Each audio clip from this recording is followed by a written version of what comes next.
One, two, one, two. All right, let's roll. Welcome.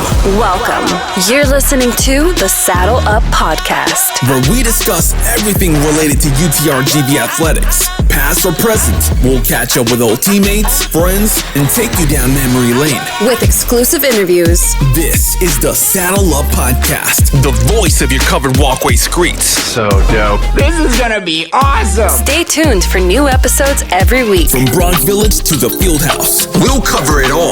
Hell yeah, dude. Carpe diem. So saddle up and let's go. Let's go. Saddle up, partner.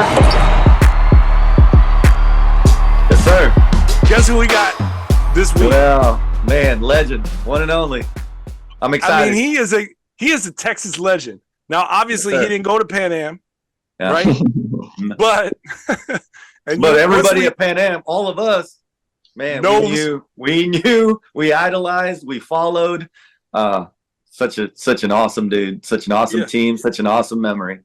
Man, so without further ado, Ray Jackson, welcome to the show. My brother, my main guy, Sir.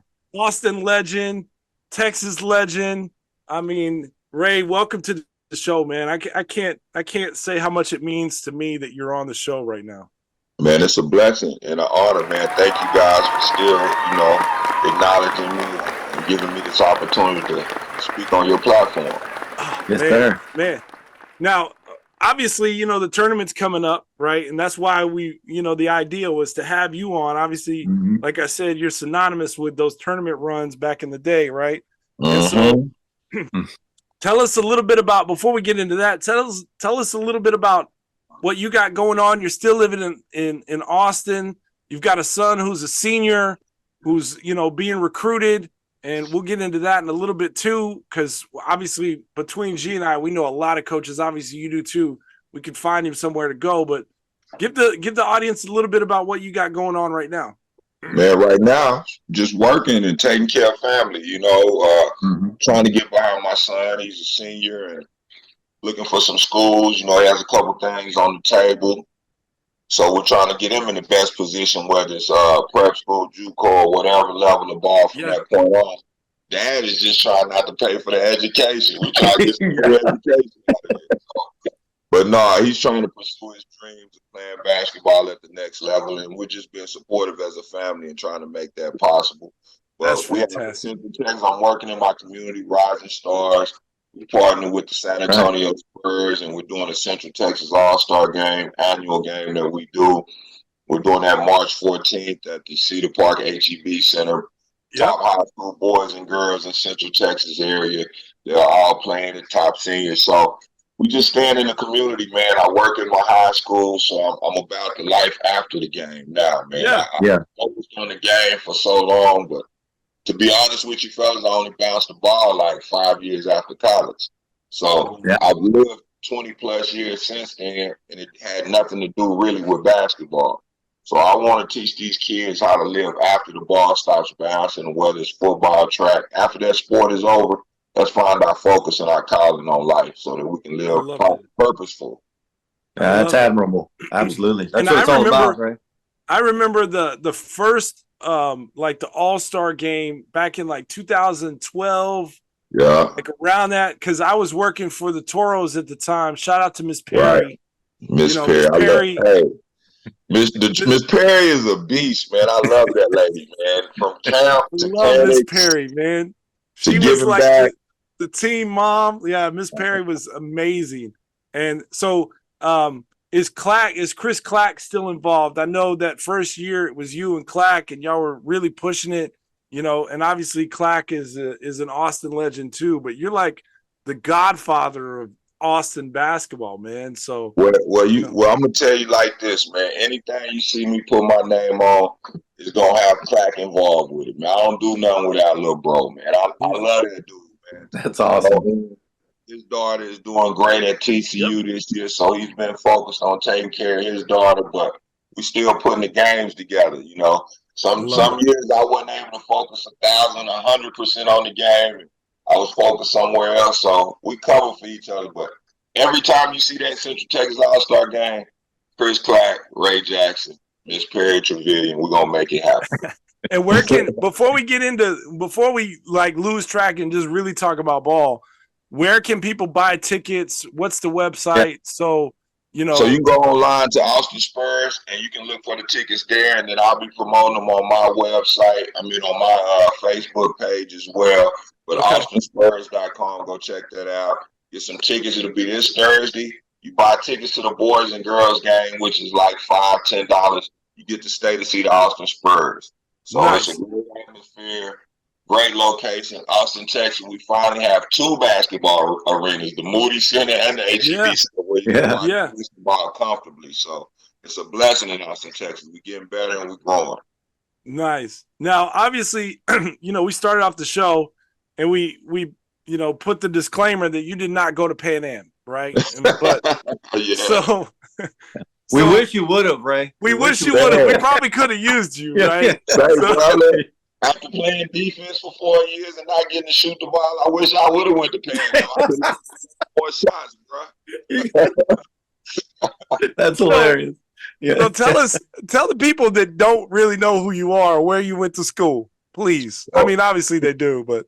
Well, I mean, I'm Ray Jackson, Austin, Texas, born from a legend, Ray Jackson Sr. My dad was an All-American in football. Didn't force me to play football. He was a coach and a teacher at LBJ, opened the school. I ended up following and going to school at LBJ.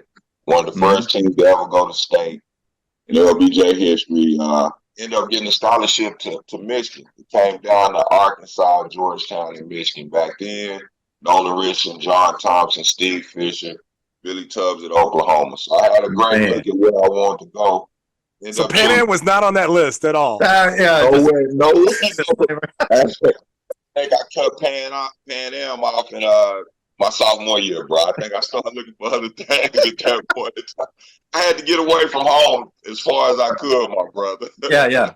I get it, man. I get it. I'm just giving you. I'm ribbing you, man. It's all good. Man. But hey, looking back on it, man, hindsight is a mother, man. Like I should have stayed closer to home. I needed that support system. What we did in Michigan was legendary, and it was for the basketball culture and the people. But looking at individual goals and expectations, it would have been better for me to stay closer to home, whether it was Arkansas, Oklahoma State, or Texas. It would have been a better fit. I think, can I say something? And you and I have been friends. You're older than me, but growing up in Austin, you were who we like kids were always looking up to. Like, hey, like you want to be like that. My dad would take me. My dad would take me to the LBJ high school games to watch. You guys play, you know what I'm saying? So it was but I think if you look at it from a selfish point of view, maybe staying home or, not having to play defense for 4 years, like you just, you expressed. But I think what you did, you and your teammates did, that collective group at Michigan for those, for that short stint of time, the impression that you left on the game, tremendous. Everybody, like it is still being talked about. 30, 40 years later.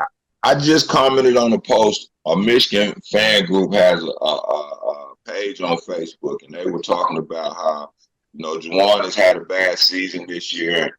We need to get rid of the Fab Five, and that era and all that stuff is done. And I just posted, I was like, the hate from your own people is the worst thing.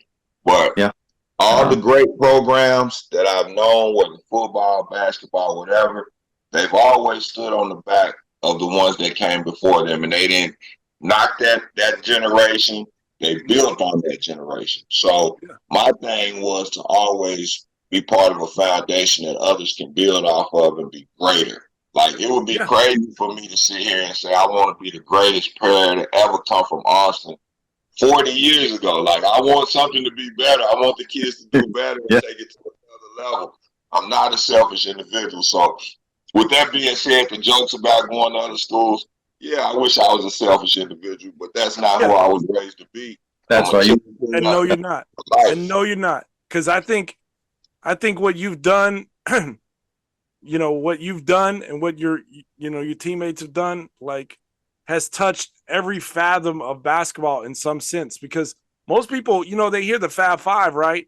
And it was you and Jimmy King and Jalen and Jawan and Chris, right? That was your starting five. Right. People don't really realize that Rob Pelinka was a sixth man on that team.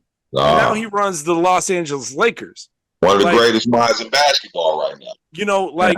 It's just one of those things where that collective group, the assistant coach, Coach Dutcher, right?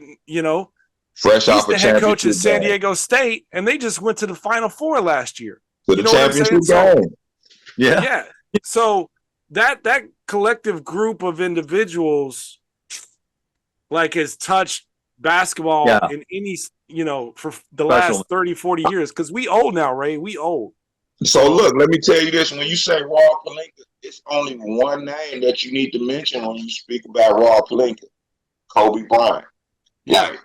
That was Kobe's agent. That was the platform. Like Brian Dutcher, Steve Fisher. You look at so many guys. Eric Riley. He left Michigan. He was our big man. He was our centerpiece. He was the guy that let us use his car and do everything when we were young. Like, take dates to the mall or whatever, to the movies, use his car. He got 2 rings with the Houston Rockets. So that whole era was phenomenal. The brotherhood you make when you're selfless and it's all about team and winning is tremendous. And that just spills over into life, man. And that's what I try to teach the kids now. Learn how to sacrifice for the good of the team. That is awesome. And that's exactly what you did. That's exactly you walk the walk, and you're talking to you just don't talk the talk, you walk the walk. And what's crazy is that y'all were at the pinnacle. Like, y'all were on one side. I've had this conversation with Shane Battier, right? He was at Duke the same time G and I were playing, right? And he was at one side of the pinnacle, and we were at the other side. We were at the bottom, right? And we had a conversation like, just because you're, different, ranked differently or whatever, you guys were going through the same thing that me and G were going through, like borrowing Eric Riley's car to go get some, to go get early some food. Workouts, man, trying to find food at midnight, But you got to realize we come from an era where people stayed in school. It was rare that people left early. So we got there as freshmen, and we had maybe 10 to 15, 10 to 12, depending on red shirts, seniors or juniors in front of you. My group was lucky because you rarely bring 5 freshmen in basketball. That's more like football. You bring a lot of people in at one year. So it was rare to have such a big class with so many great people on the team previously and people coming in as well. It was a great mix, bro. Oh, it was timing. When did you guys? I tell people is no matter what level basketball you play on, the experiences are almost the same. It's just so happens that we had a lot of money at Michigan and we live great. Like, as far as the university. I'm glad you brought up a lot of money, because obviously when me, you, and G played in that era, right, there wasn't a lot of money. The schools were making money, but the schools, but college players, we were fighting for ramen packets, right? And so what do you think? Unless you had hustle, right? But you were good at the dice game. But what do you think of the state of the game now? Not just basketball, but just collegiate sports, football. Oh, shout out to Michigan! Y'all just won the national championship. And what's funny that you say, that on that Facebook group, they're like, "Oh, well, we got to get rid of the Fab Five, and that's done." Michigan football had its lows too. Like, Tom Brady and them won the national championship, and then it went down. Football did, and now it's come back up. So anyway, but what do you think about with that? With the state of college basketball now, it's beautiful that the athletes can get paid. The NIL, paid for play, whatever you want to call it. You understand? It's a beautiful thing. Guys like Ed O'Bannon, myself, and many others fought for this. This is what we wanted for the kids because they were getting exploited so much. But here comes a level of overdoing it, paying before they really achieve anything. Paying them for potential. Yeah, for potential. That's a problem. You understand that? That's the problem right now. And the game is, and I hate to say AAU basketball, But a lot of things have devalued the game of college basketball, to be honest with you, man. Mm-hmm. It's hard to watch some days. You go to watch a big matchup, and then one team end up losing by 20. You don't see a lot of close games anymore in college basketball. No. Until the tournament time, and it gets better. But throughout the course of the season, we used to stay up late, get up early to watch college basketball. Now, you could care less until tournament time, really, to be honest with you. And that's the bad part about it, But so much talent is going to the G League, some is going overseas, and some are coming out early. It's all over the place. And I think once they get the NCAA out the way, a whole nother issue, I think things will be better. The NCAA is making so much money off college basketball that it funds all the other sports in the country. Just out the NCAA tournament. You understand what I'm saying? So when we start getting those entities out the way that are not really here for the kids and the betterment of our kids and our culture of the game, I think it'll be better. But right now, it's kind of stagnant. You know what I'm saying? It's a little stagnant because of the COVID. You got kids that's damn near 37 years old still playing college basketball. So it's like, where's the break, bro? Like, I think the kid from the post player from the Tar Heels, it seems like he's been playing for like 10, 11 years already, man. We were in school. I thought that, man. You know who that was? Rasheed. They kind of hooped against the Fab Five. So, but the culture is kind of crazy right now. I can't be mad at the kids that are taking full advantage of it and getting paid. We love that, but it's a little tricky. The portal, COVID. I love that the NCAA. We're not going to even get into the portal. The portal is horrible. Yeah. Ray, talk to us about that. The portal needs a little bit of work. Yeah. The portal needs a whole lot of work. That's one of the things we're going to talk about, and I don't mind linking with y'all on that at some point on our podcast, is the tragedy of the portal. They never tell you how many kids jump in that portal and never find a scholarship or a school ever again. That percentage is way higher than kids that find another destination. Yep. So the portal has completely made our kids soft because they haven't persevered. They don't know how to overcome and listen and get better. Man. They don't know how to be critiqued properly. Preach it, Ray. As soon as they get critiqued, they hear something they don't like. Oh, Mom, Dad, I think I need to leave and go somewhere else. You understand? I would admit, at Michigan, I did want to transfer. But that was after a whole season of busting everybody's ass. Like, they don't understand. In order for me to get on the court, I had to be the top 3 to 5 players. I couldn't be the 5th best player. I wouldn't have made it on the court. So every year I had to be top 3 or 5. Because in recruiting, they didn't need me from Texas. They got me for free. They wanted the kids from Michigan. That's how we got the Mo Taylors, the tractor trailers, those kind of kids. They want to keep their homegrown. So, it's a whole political aspect to that. And as a man with the transfer portal and the man I am today, I thank my father because he wouldn't let me quit and run. You know what I'm saying? And try to find something that was supposed to be green on the other side, which we know never really works out the right way. No, it's greener where you water it. That's it. Yeah. I love that. Say that again. It's greener when you do what? It's greener when you water it. There you go, brother. I used to say that. I used to say where, it's not always. It could be AstroTurf on the other side. It's free. That old school Memorial Stadium AstroTurf. They used to tell you. Yes. Yeah, and they had the track. Remember, it used to have the track. Now it doesn't have the track anymore. Yeah. Say, mentioning that track, that's the last time I ever got embarrassed in public. Bro, I ran in the Texas relays, and I was so nervous in that stadium with so many people in it. My mom came to the track meet.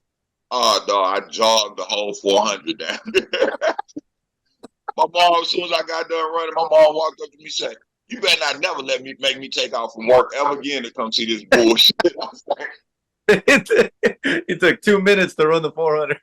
Man, but look, and I tell people about those experiences as a young man. I was never nervous about playing on TV in front of big crowds or anything ever again. Once my mom got on my butt, I was like, okay, I'm gonna make you worth your while. And can you imagine Ray's jogging around the 400, and the announcer's like, "Well, Ray Jackson from LBJ is still running." Running slow and big, like Michigan commit, still running. By the time I committed to Michigan, I had quit track, bro. It was done with. Done with it. Well, you know what? We're glad that you did quit track, Ray, because you made an impression on so many lives, right? No, but let's get back to the NIL, man. So Yeah. This is what we need to stress to our kids. Initially, we need to just get in school, find a good fit for yourself. You get one opportunity to transfer once you get in the door. After that, sit still, man. You understand? Sit still. After that, you get one look. Okay, I just need to get in. I made a bad decision.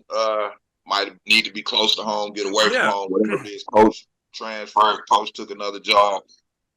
Make one decision, then sit still and finish your college career. I agree with that. I also think that if a coach gets fired or leaves, then you have the opportunity to go. Yes. But that's only like if you make you made a mistake, you transfer, boom, you're at this new school, and then the coach gets fired for whatever reason. Okay, NCAA says, all right, this happened, you can transfer again. Yeah. But if you go, you got to sit. Like, you got to stay. I agree with you. This hopping, all they're doing is saying, well, I'm getting stats, so I'm going to hop in the portal, make more money. It's like job interviews, right? Like, okay, I can do it on this level. I'm going to go get a bag over here, so I'm going to hop in this portal, right? So I agree. I think kids just need to stay put and learn that grit of getting through it. You know, perseverance, overcoming, but it's cause and effect too, bro. Like, and the thing being on both ends of the spectrum, when this happens in the portal, it kills high school basketball and high school recruiting. Kills because Juco too. Now you have an atmosphere of where college coaches are trying to win instantly, and they're recruiting out of the portal, and they're not trying to develop or build teams and talent. They're trying to win instant and find a kid that's already has college experience, that's already played on this level somewhat, whether it was D2, D3, and it just kills the whole aspect of high school basketball and high school recruiting. You know, it takes the young kids out of the way, and it removes their true development, because a lot of kids that would get college opportunities end up not even playing basketball anymore because of the portal and people staying in school so long. So it's a cause and effect that's actually killing the development of the game, in my opinion. No, it's pushing some really good coaches out of the game too, Ray. It's pushing some really good coaches, you know, out of the game. Legendary coaches like Nick Saban. He posted the other day that one of the things that contributed to his retirement was that the recruiting calls that he was on, there were two questions that he was getting from players. How can you confirm? How can you reaffirm that I'm going to get playing time? And number two, how much can you pay me? Those are the two questions that he was getting across the board from every recruit. He was on the phone, and he says, "You know what? This has passed me by." The mentality there is what you're talking about, man. What you just said a little bit ago, we got to send it to every dang college player, high school basketball player. We got to make a clip of you saying it, and we got to send it out. Because that's powerful stuff. Man, but it's true. And then you look at opportunities like, how do I take advantage of this? How do I make myself better? Because it is a business, and you do want to go in the best situation, but you got to look at it in totality. Like, it just can't be about playing time initially, and it can't just be about money instantly, because you're not that good yet. You're not there yet. That's right. That question, unless you're Chris Webber, or Kobe Bryant, or Kevin Garnett, or somebody like that. You know what I'm saying? And in football, as we know, you hardly ever have freshmen that come in and kill it. They playing against grown men. Most freshmen in football red shirt, to be honest with you. Yeah. You know what I'm saying? So the whole mentality has changed, and I think at home, the education at home has to change. But let me say this, and I was going to save this for my podcast because I don't like to put anybody in the fire. High school coaches are trash right now. The high school coaches at most schools are wasting our time and stealing money, because they're not instilling the values in these kids. They're not getting them prepared for testing. They're not preparing them for interviews. They're not getting them in shape. They're not increasing their basketball IQ. They're not figuring out what careers they want after basketball. They're not doing nothing. They're still in a paycheck. So we do see a decline in our high school talent, and they're leaving our public schools to go to prep schools, which are small colleges, to get the knowledge and tutelage of real basketball and real life experiences. So our high school coaches need to step it up. Ray, man, I want to totally agree with you. And you know what excuse they're using? You know what the excuse that coaches are these days is that the kids have changed. I disagree. The kids haven't. Your accountability that you hold them to, the work that you put into it, the passion that you bring into the gym every day. You've changed. The coaches have changed. They're not setting those standards anymore, man. And I see it all across the board. Kids haven't changed, man. Coaches are changing their mentality, and they're giving in way too easy. But it just goes back to this, and in the classroom, I try to tell the teachers this in the classrooms. Like, in order to be a great coach, you got to be a great teacher. You have to be creative and evolve with the times. Like, you can't teach these kids standing behind a blackboard or just blowing a whistle. Or you have to be creative. You have to be interactive with these kids. You have to learn how to transition with them. As life changes, you have to evolve and change with the times. And our coaches are not doing that. They don't want to. Educational system. So there you go. If we don't have creative coaches, we lose. It's too hard. It's too hard. It's too hard. It's a lot of work, man. There's a lot of work. So I work in the inner city. I work in our community where they say the kids are the most difficult. And I tell them, and they see it. Our kids are thirsting for structure and discipline. And that's across the board because a lot of our kids, whether white, black, or brown, it's the change of time. A lot of them are coming from broken homes and different situations where they don't have that structure. COVID in the world, as we know it, has took a lot of basic structure away from us. So when you can provide that in a school atmosphere for these children, they love it. And they can rely on something, depend on something. It's going to be the same the next day, the day after. They love it. They thirsting for that. So we have to give them creativity and a sound structure, bro, and discipline. Well, we're going to send this to every player and every coach, man. Man, we need to, bro. Like, we need to start running these coaches clinics and camps, man, just on how to nurture our kids. 100%. G used to be he used to coach Juco.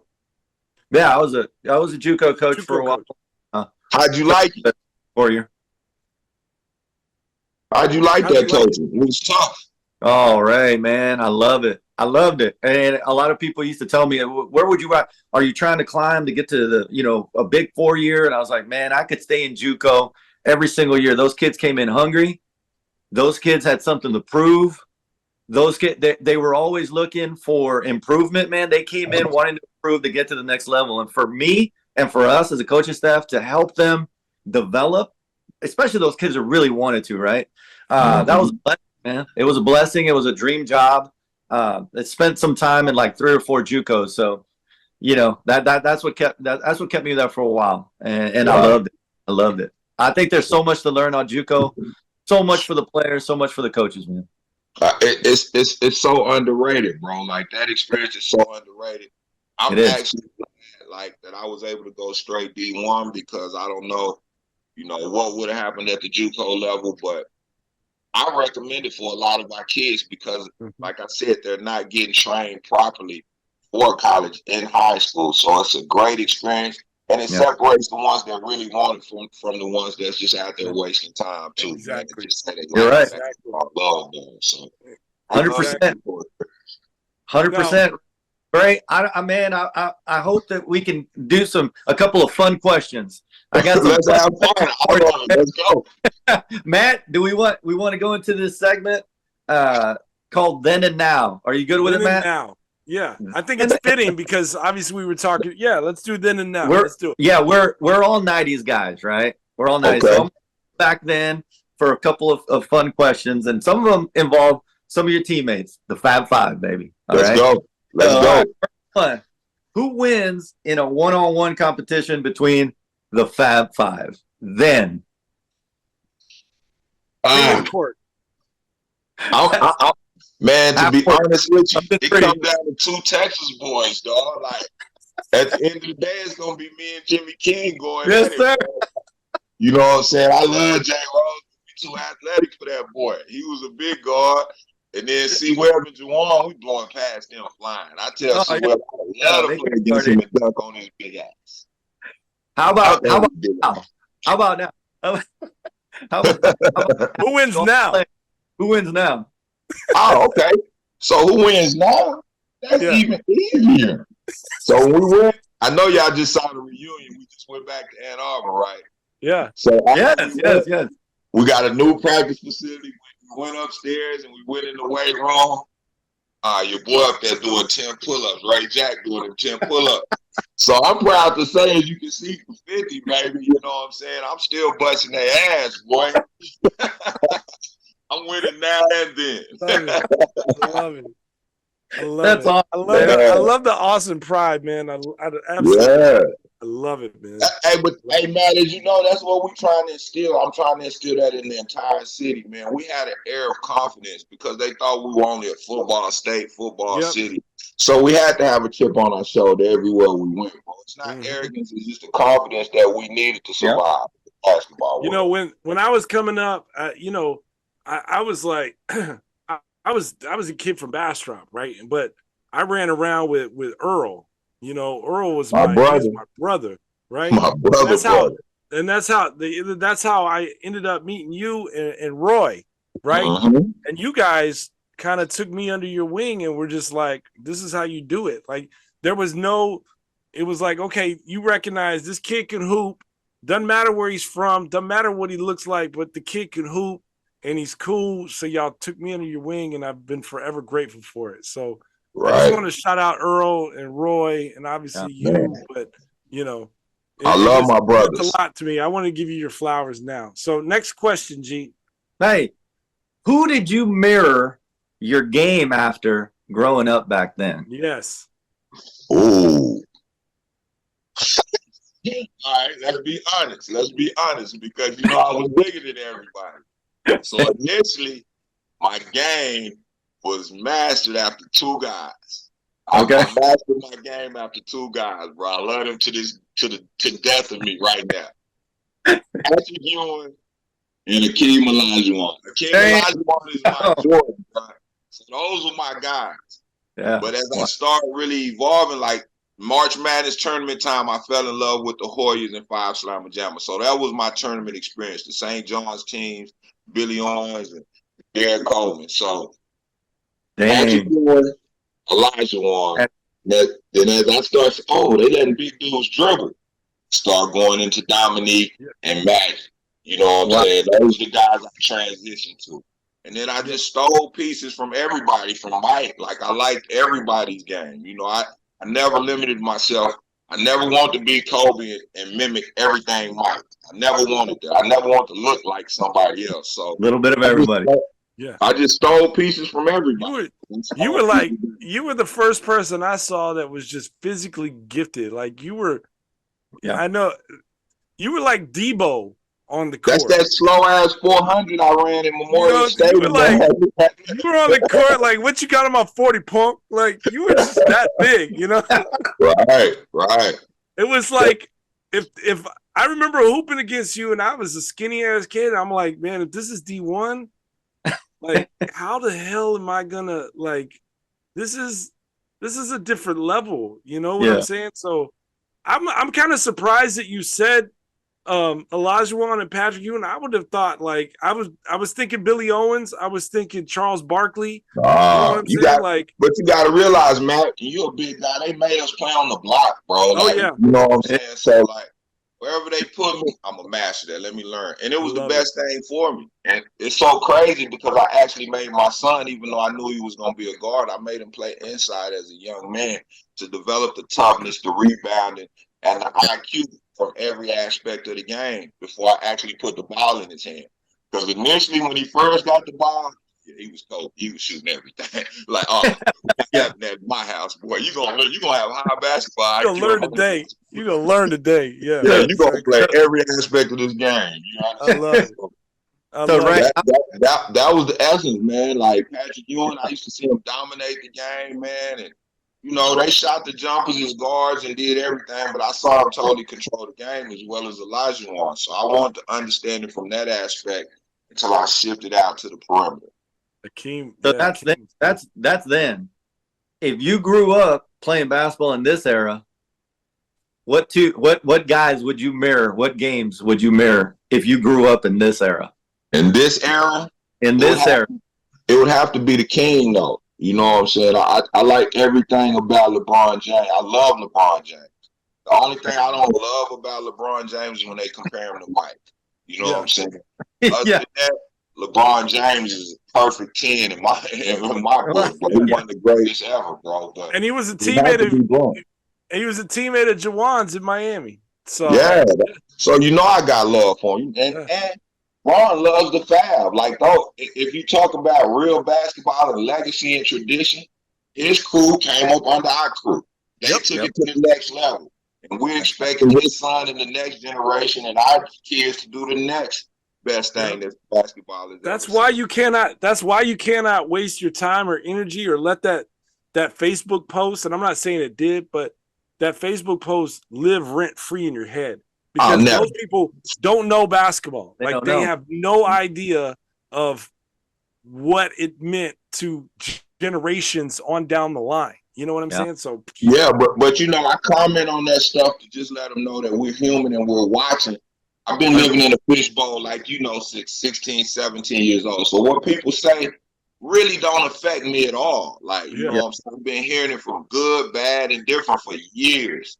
But I just like to comment and let them know we hear the bullshit this generation. We don't agree with it. And it don't affect us because Juwan will be back coaching next year and we're going to keep showing up and doing what the hell we want to do. So, but I just like to know I'm probably one of the least sensitive people in the world. You got to realize I was the one out the Fab that didn't get drafted. That everybody knows should have got an opportunity. Of course. So for me, I have no skin on it. I'm completely desensitized, bro. I love it.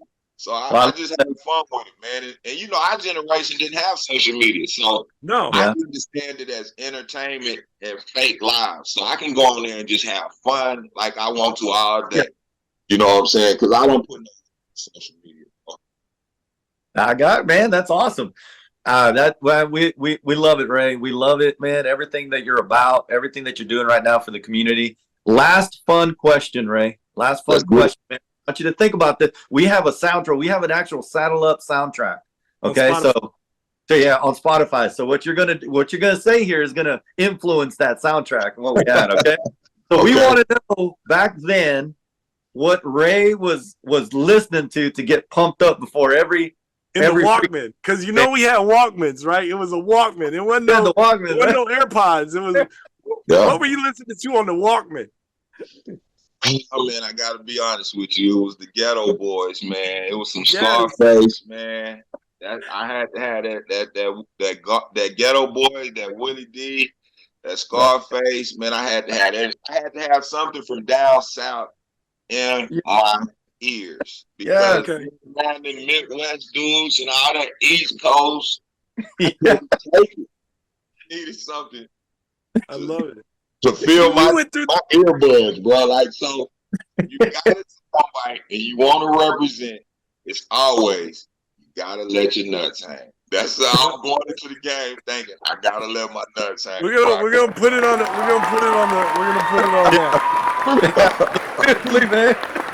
gonna put it on the soundtrack. I'm gonna send you the link so you can listen to it. Yeah. I gotta do it. I'm even gonna ask you now what you listen to now, because what are you listening to now? Man just takes the cake, man. We don't need to go now unless you want to add something. Now we're good. We're good with that. Okay, but let me add this about the old school too. So I used to be extremely hyped to play. So some games I would have to listen to some R&B just to kind of calm myself down because a kid coming from Austin, Texas, man, just to be able to play on TV every time you show up to the arena, it's a TV van, a TV truck, CBS, ESPN at the arena. I stayed excited. You understand? So I used to have to listen to a little R&B sometimes just to kind of calm myself down.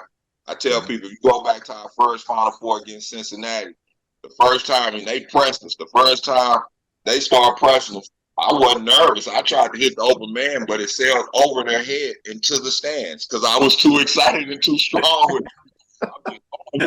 So, I'm gonna try to find that clip. That's amazing. But little R&B, but right now, I'm a balance, man, because it's a spiritual warfare going on out here with this world. So I'm listening to some gospel, you know what I'm saying? Listening to a little bit of new, not really new. I hate the new rap except for a couple of lines, but R&B, old school, and gospel, and a whole lot of old school rap from the Ghetto Boys to UGK to A-Ball, MJG to Jada Kiss. I love all that. Wow. Tupac. I listen to everything, bro. So I love it. I like to be wide range. The game of basketball, man, and I tell people this. I love the game of basketball. It allowed me to travel around the globe and meet some amazing people and see some amazing places that help me understand that it's one God and we are all one. So I use that ball to bring our people and our cultures together so that we understand it's about love and unity. All this negative energy, I don't have time for that, bro. That's right. 100%. And thank you for blessing your presence on a Saturday. I mean, I think for giving us your time and just dropping, awesome nuggets of life and of, I got one question for you. Because obviously you and I are friends on Facebook. Tell me about this Tater Q and Bobby Mack. Tell me about when you post this food on your Facebook and you shot him out. Like, I want to know where this place is in Pflugerville. And next time I'm in Austin, I'm hitting you up. So next week. So all right, let me tell you this before I tell you about Tater Q. Bobby Mack is my brother from LBJ. Like, when I talk about the Ghetto Boys, me and Bobby Mack used to go to lunch in high school listening to Scarface and the Ghetto Boys. When we went to state, the first team in LBJ's history to go to state, I wore Bobby Mack's Jordans, the Jordan 4s, all black, was Bobby Mack's. Back then, they didn't come out every other week. They came out once a year. Yep. So he let me wear his Jordans through the whole playoffs, and I wore them all the way to state. But Tater Q is in Pflugerville, and it has the best food in Austin, Texas, brother. From your chicken wings to your fish to your egg rolls. You understand? But Bobby Mack was supposed to be a D1 defensive end. He ended up hurting his leg his senior year, and was already working, and he loved food from that point on. Went on to be a master welder, did a lot of great things. But as we continued to communicate and start our podcast, started really understanding his passion was food again. And we just prayed over it. He had some other brothers along with his magnificent wife that were praying over it. And he put together, man, a spectacular. Say, man, when you go in there and get that Fab Five mac and cheese, oh my goodness. And here's the kicker. Tater Q is opening a coffee shop right down the block too. So the business has been tremendous because the food, the customer service, the atmosphere is A1. They're opening a coffee shop now. So you get to see. That's awesome. That's what I'm telling you. That Tater Q is the hottest spot in Austin, Texas. We plan on having draft parties there. We having all kind of functions in that sucker, man. So I think y'all got a table for y'all, whatever I need to do, buy your food, show up, and we're gonna promote that on your podcast as well as ours, bro. Ray, can we have a sauce named after Saddle Up? Saddle Up sauce? Man, come on. I'm telling you, bro, Bobby Mack is about to have these.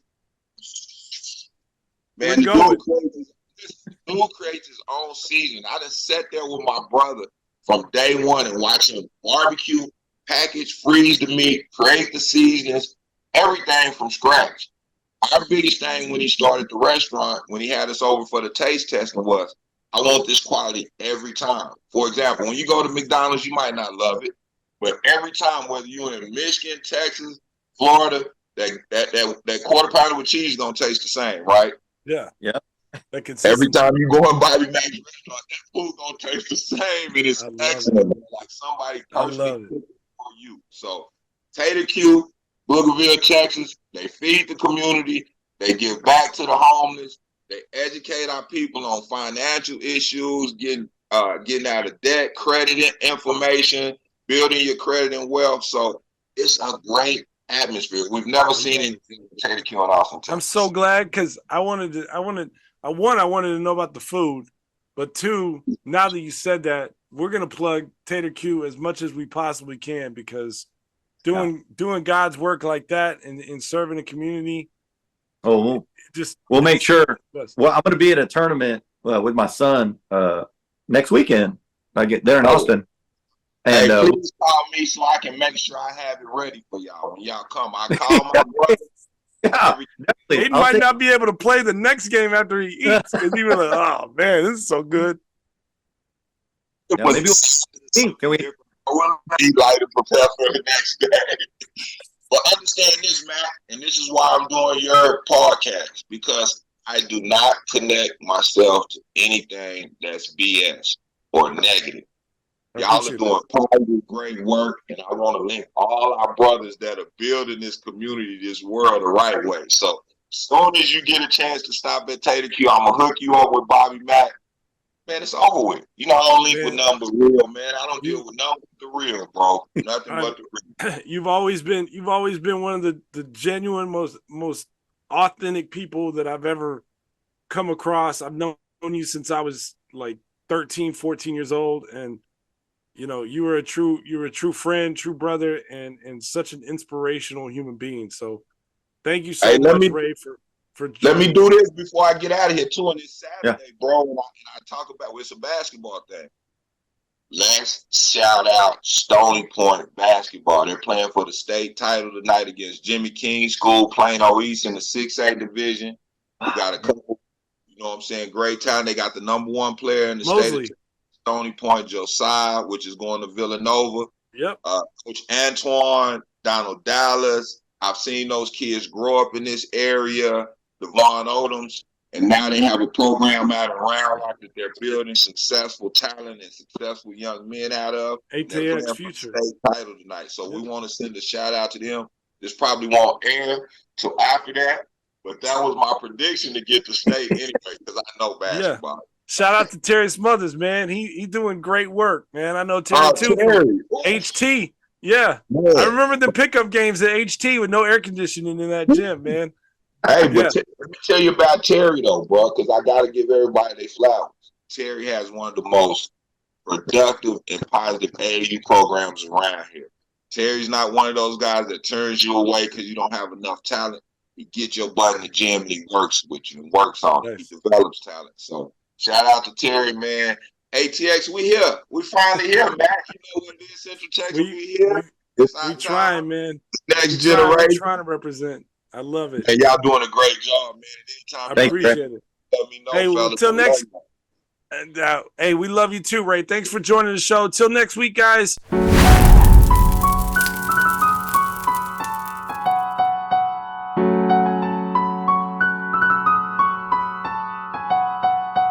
Like we weren't supposed to come up with something this clean. You know, like something happened.